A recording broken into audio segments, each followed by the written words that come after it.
Les petits détails des plus grands films, bienvenue dans Aviez-vous remarqué ? Ah, Paris. Il faut l'avouer, notre belle et très cinématographique capitale a rarement été aussi bien joliment montrée à l'écran que dans Le fabuleux destin d'Amélie Poulain de Jean-Pierre Jeunet. Un bien beau film dont on vous propose sans plus attendre les petits secrets et détails.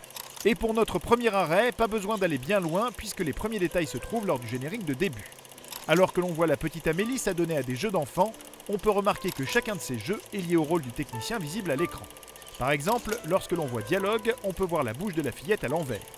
Pour le directeur de la photo, responsable de l'image du film, la petite fille porte des lunettes. Le maquillage, c'est au tour des mains d'Amélie d'être peinte. Pour la musique de Yann Tiersen, on peut voir et entendre la petite fille faire du son en passant son doigt sur le cristal, etc. etc. Bref, c'est très malin. Les fans du film auront aussi pu remarquer un autre détail de taille, à l'exception d'une scène où Amélie donne des indications à Nino au téléphone, les deux amoureux n'échangent pas un seul mot entre eux. Nino retrouve bien Amélie plus tard dans le bar des Deux Moulins, mais cette dernière reste muette.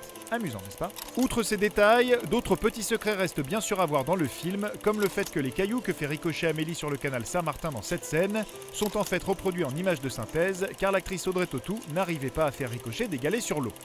On aura aussi pu noter que les fausses images du documentaire que la jeune fille regarde à la télé sur sa fausse vie sont en partie empruntées à un film pâté de 1923, montrant des images des funérailles de l'actrice Sarah Bernhardt. Les lecteurs auront également noté que le personnage de Hippolito est une référence à Hippolyte Terentiev, le personnage de philosophe malchanceux du roman L'Idiot de Dostoïevski. Les fans de peinture auront, eux, aperçu que les tableaux de la chambre d'Amélie sont, entre autres, de l'artiste Michael Sowa.